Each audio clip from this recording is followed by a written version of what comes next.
everyone, I am Dr. Rajitha Vanga. Today's topic is on development of veins in the upper body.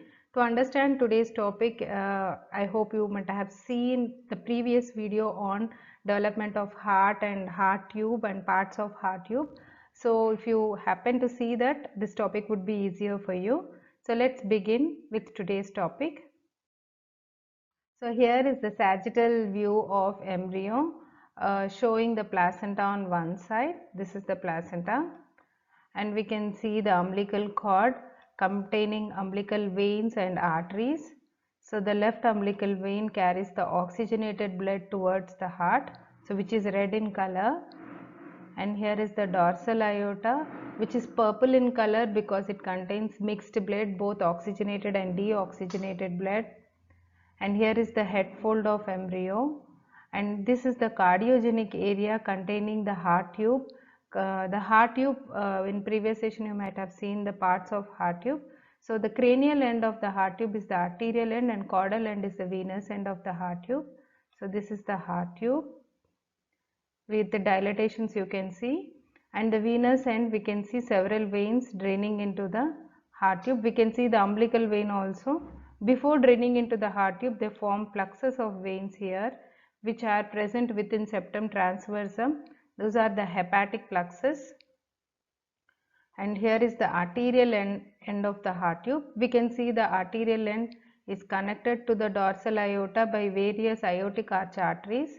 So these are the 1, 2 and 3 pairs are seen here, and even the fourth one. So these are all the aortic arch arteries connecting the ventral aorta from dorsal aorta. So, and this is the yolk sac, and yolk sac is supplied by vitelline vessels. So this is the vitelline arteries, and these are the vitelline veins draining the yolk sac. And lastly, the cardinal veins along with the dorsal aorta, the cardinal veins which drain the body wall, and they have several segmental veins. The small veins you can see are arising all over the cardinal veins, which are the segmental veins. So these are the cardinal veins. The upper one is the anterior cardinal vein, the caudal one is the posterior cardinal vein, and we can see the common cardinal vein as well. So the venous system develops from three sets of veins, that are vitelline veins, umbilical veins and cardinal veins, which drain into sinus venosus of the heart, that is the venous end of the heart. So we can see the venous end of the heart where all veins are draining. So vitelline veins mainly drain the yolk sac. So they return poorly oxygenated blood from the yolk sac, and right vein from the forms the hepatic, that is the right vitelline vein.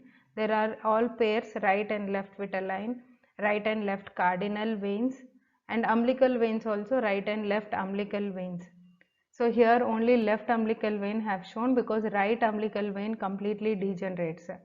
So coming to first vitelline veins, I said they return poorly oxygenated blood from the yolk sac, and right vein forms the hepatic veins and sinusoids, ductus venosus, which later forms ligamentum venosum in adults, and hepatic portal, superior mesenteric, inferior mesenteric veins, and also the splenic veins and part of inferior vena cava.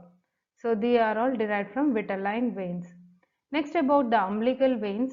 Umbilical veins carry well oxygenated blood from the placenta. The right vein degenerates during early development, and left vein forms the ligamentum teres hepatis. So that is about the cardinal vein.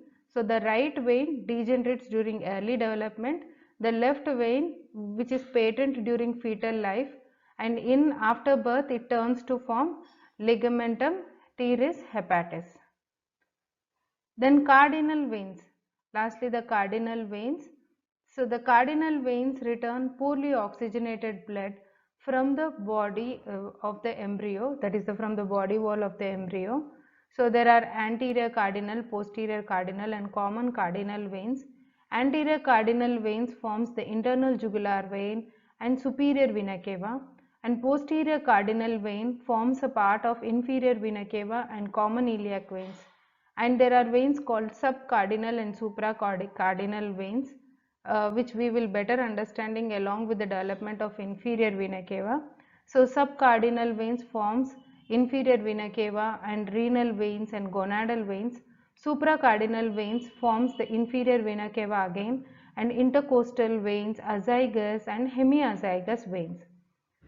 So these three systems, that is vitelline veins, cardinal veins and umbilical veins, can be recognized in this image. And so vitelline veins develops into portal system. Vitelline means they are mainly associated with the gastrointestinal tract, and cardinal system forms the caval system, that is the superior vena cava and inferior vena cava, and veins associated with these veins which drain into these veins also develop from the cardinal veins. And the umbilical system which degenerates after birth, but before birth only left umbilical vein is patent and which carry well rich oxygenated blood. So this is a basic introduction about the venous system and three sets of major veins. So let's begin today's session with the development of upper part, veins of the upper part of the body. So now let us understand the veins of the upper part of the body. So here is the schematic image. So this is the venous end of the heart. This is the venous end of the heart. Here is the right horn of sinus venosus. This is the left horn of sinus venosus, which are continuing to form common cardinal veins. So this is the right side of the cardinal veins. This is the left side of the cardinal veins. And here is the common cardinal. This is the right common cardinal vein, and this one will be the left common cardinal veins. And the one which are cephalic or cranial, they are called anterior set. So anterior cardinal veins. So this is the right anterior cardinal vein, and the one which are caudal are the posterior. So this is the right anterior cardinal vein. This is the left anterior cardinal vein. Similarly, we have got the right posterior cardinal vein and left posterior cardinal vein on the caudal side. And there is a communicating channel communicating the both anterior cardinal veins, right and left anterior cardinal veins are communicated by means of this communicating channel, which is an oblique communicating channel. And we can see the opening of subclavian veins on each side, which are basically from the intersegmental veins. So the cardinal venous system, that is the cardinal veins, are now we can divide into anterior cardinal veins. So these are the anterior cardinal veins, posterior cardinal veins, right and left posterior cardinal veins, and common cardinal veins, right and left common cardinal veins. So this venous system, common cardinal veins that drain the head and the body of the embryo, functions usually during late third and early fourth weeks. It starts functioning from late third and early fourth weeks of the gestation. And the major veins of the upper part of the body are the internal jugular vein, subclavian veins, right and left brachiocephalic vein, superior vena cava, which are discussed in this session. So today I am going to discuss the development of these veins. So starting with the development of internal jugular vein. So here this is after changes happening to form the adult veins. So this one is the right side. So these are the right cardinal veins which later derive. These are the left side. Here we know this is the right atrium, which opening into the right and left horn of sinus venosus. So first we are going to discuss about the internal jugular vein. So internal jugular vein basically it develops from the anterior cardinal veins cephalic to the opening of subclavian vein. So we know this is the opening of subclavian veins on each side, right and left subclavian. So cephalic means this part, opening of subclavian from the anterior cardinal veins derived to form right jugular on the right side and left internal jugular on the left side. So right internal jugular vein develops from the cranial to the opening of right subclavian vein. Cranial to the opening of left subclavian vein is the left internal jugular vein. Next, about the subclavian. Subclavian vein, it develops in the region of upper limb by the enlargement of intersegmental veins in this region. So subclavian vein is develops from the intersegmental vein, which further continues in the upper limb. We know it drains from the upper limb as brachial vein, which continues as axillary. Axillary continues as subclavian veins. Next, about the brachiocephalic, right brachiocephalic and left brachiocephalic vein. So first we shall begin with the right brachiocephalic. It develops from the right anterior cardinal vein above to the opening of oblique communicating channel and below the opening of right subclavian veins, from here to here, above to the opening. This is the opening of right subclavian, this is the oblique channel. This part from here to here, it forms the right brachiocephalic vein. Next, about the left brachiocephalic vein. Left brachiocephalic vein, it develops from the oblique channel connecting the left and right anterior cardinal veins and also the left anterior cardinal vein between the opening of the communicating channel and the left subclavian vein. So this is the oblique vein. So this one, oblique communicating channel, and also between the opening of this and the opening of left subclavian. This whole thing from here to here will form the left brachiocephalic vein. So the right is here, this is the right brachiocephalic, this one will form the left brachiocephalic vein. So left brachiocephalic vein, I repeat again, it is from the communicating channel communicating between the two anterior cardinal veins and also the opening of the communicating channel till the opening of left subclavian vein. So till the opening of left subclavian, this whole thing will form left brachiocephalic vein. Next, development of superior vena cava, which is very important. So superior vena cava is developed from the right anterior cardinal veins. So this is the right anterior cardinal vein, this part, and also from the right common cardinal. So this is the right common cardinal vein, so which opens into the right horn of sinus venosus. So this is superior vena cava.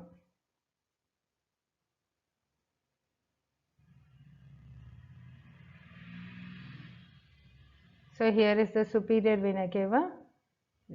So from here, it is from the anterior cardinal, right anterior cardinal veins, caudal to the opening of oblique anastomosis, including the common cardinal, right common cardinal vein. So all this will form superior vena cava. Next, about the right horn of sinus venosus forms the part of right atrium. The superior vena cava opens into the right atrium of heart.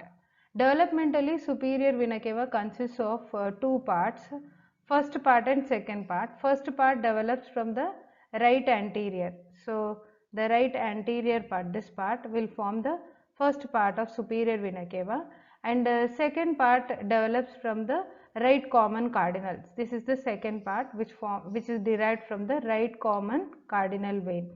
And as the right common cardinal vein opens into the right horn of sinus venosus, the superior vena cava at first opens into the right horn of sinus venosus.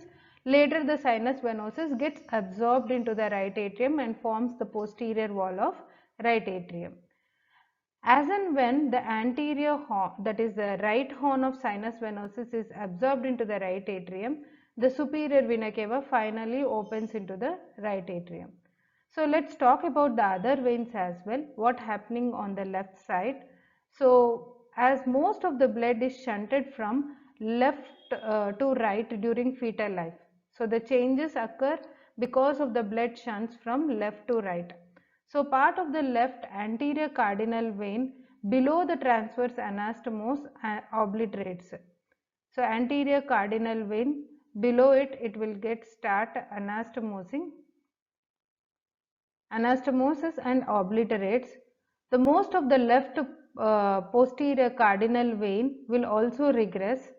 So left posterior cardinal vein, you can see the left posterior cardinal vein also regresses compared to the right side. You can see it gets regressed, and finally they all join to form left posterior intercostal vein. So this forms the left posterior intercostal vein, and we can see the left horn of sinus venosus also regresses. We can see the left horn of sinus venosus also regresses, and it gets regressed to form coronary sinus. So the left common cardinal vein obliterates, and as its lateral part and forms oblique vein of the left atrium, it gets obliterates and left common cardinal vein, and it results in the formation of oblique vein of Marshall, which is the oblique vein of left atrium, while its medial part contributes in the formation of coronary sinus. And external jugular veins develop as separate channels. They develop as separate channels.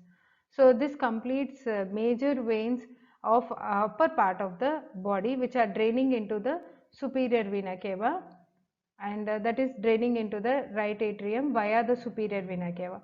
On the left side, we know it forms left common cardinal vein.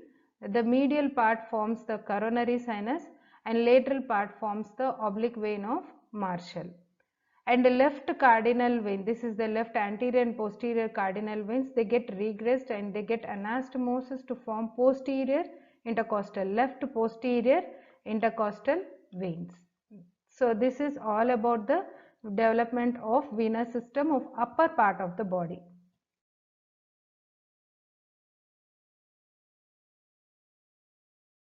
So here is the left superior vena cava. So thus the anterior cardinal veins on it occurs when the anastomosis does develop between the two anterior cardinal veins, but the blood is shunted from right to left through brachiocephalic vein. So as a result, the right anterior cardinal vein below the oblique transverse anastomosis, it regresses, and the left cardinal vein develop into superior vena cava, and left cardinal vein, instead of opening into the right atrium, directly it opens first into the coronary sinus, where it opens into the right atrium of heart via the coronary sinus.